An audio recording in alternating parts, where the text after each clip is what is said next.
বসো, বাংলাদেশের মালকে বাদ দাও, তুমিও ভারতের আমরাও ভারতের, নাকি বলেন? তাহলে আমাদের সাথে বসো। আর ওই ডিবেটে তো মনে হয় 1.5-2 ঘন্টা পার হয়ে গেছিল, আমাদের সাথে বসলে আলহামদুলিল্লাহ 8 ঘন্টাতে চিটপাটাং হয়ে গেল। জি, কারণ 20 রাকাত তারাবির উপরে সাহাবার ইজমা হয়ে গেছেন। আর সাহাবার ইজমাকে নিয়ে যারা ছিনিমিনি খেলে, এরা মৌলবি হতে পারে না, দাড়িওয়ালা শয়তান হতে পারে, মৌলবি হওয়ার যোগ্যতা রাখে না।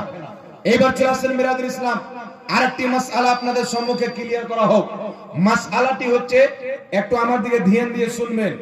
একটি মাসআলা হচ্ছে যে নামাজের পরে আমরা যে দোয়া করি, এই দোয়াটা করা যাবে কি যাবে না? জোরে বলেন, যাবে কি যাবে না?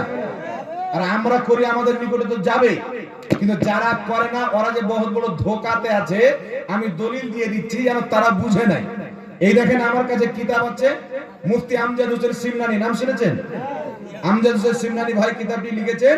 কিতাবটির নাম হলো ফরজ নামাজের পর দোয়া ও হাত তুলে প্রার্থনার প্রমাণ।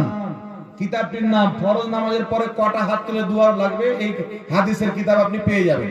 সম্মিলিত হাদিস লাগবে, তবুও পেয়ে যাবেন। একটা করে কিতাব নিয়ে যাওয়ার চেষ্টা করবেন, শেষের বেলা মাত্র 50 টাকা দাম আছে। আমি আপনাদের সম্মুখে একটি কোরআন থেকে দলিল দিই, আমার দিকে লক্ষ্য করবেন বাবা। আল্লাহ তাবারক ওয়া তাআলা কোরআন পাকে নামাজ পড়ার আদেশ দিয়েছেন, ঠিক না বেঠিক? জোরে বলেন। নামাজ পড়ার হুকুম কোরআন পাকে আছে না নাই? ইকামিস সালাত, নামাজ কায়েম করো। আল্লাহ নামাজ পড়তে বলেছেন, তাই আমরা নামাজ পড়ি।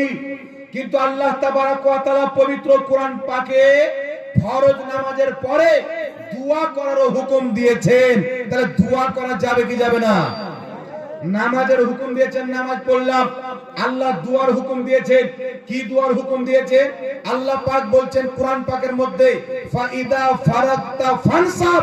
আল্লাহ পাক বলছেন, মাহবুব তুমি যখন নামাজ থেকে ফারিগ হবে, ফানসাব, সঙ্গে সঙ্গে দুয়াতে পরিশ্রম করবে। জোরে বলুন সুবহানাল্লাহ। ফাইদা ফারাগতা ফানসাব, উক্ত আয়াতের তাফসিরে জালালাইনের মধ্যে ইমাম জালালউদ্দিন সুয়ুতী তাফসীর করেছেন। তাফসিরে তাবারির মধ্যে ইমাম তাবারি তাফসীর করেছেন। তাফসিরে ইবনে আব্বাসের মধ্যে সাহাবী রাসূল হযরতে আব্দুল্লাহ ইবনে আব্বাস তাফসীর করেছেন। কি তাফসীর করেছেন? তিনারা বলছেন আল্লাহ পাকের ফরমান, ফাইদা ফারাগতা ফানসাব। আল্লাহ বলেছেন তুমি যখন নামাজ থেকে ফারিগ হবে, দুয়াতে পরিশ্রম করো। তিনারা বলছেন এই নামাজটা হচ্ছে ফরজ নামাজ। আল্লাহ বলেছেন যখন তুমি ফরজ নামাজ থেকে ফারিগ হয়ে যাবে, সালাম ফিরিয়ে নিবে, সঙ্গে সঙ্গে আল্লাহর দরবারে দুআই রত হয়ে যাবে। জোরে বলতে হবে সুবহানাল্লাহ। তাহলে আল্লাহ পাক দোয়া করতে বলেছেন, তো করা যাবে কি যাবে না? যাবে। এখন প্রশ্ন হলো যে হাত তুলে দোয়া করতে বলেছেন কি? আল্লাহ বলেছেন দোয়া করো।